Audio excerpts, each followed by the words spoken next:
U.S.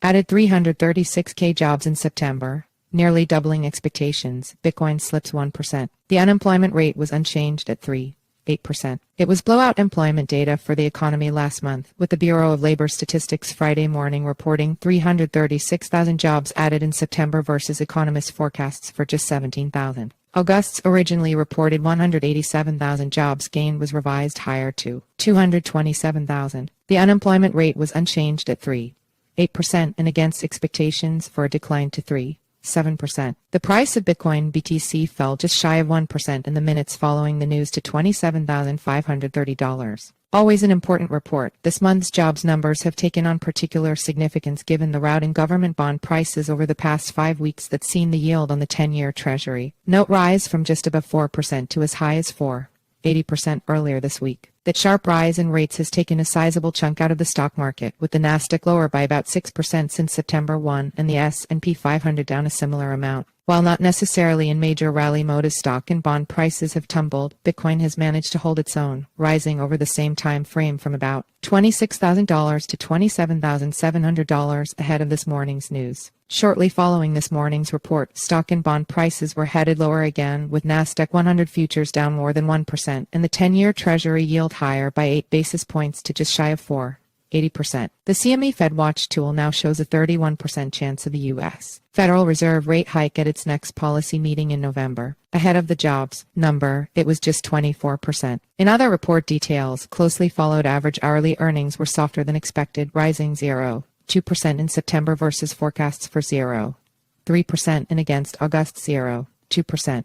On a year-over-year basis, average hourly earnings were higher by 4.2% versus 4.3% expected and 4.3% last month.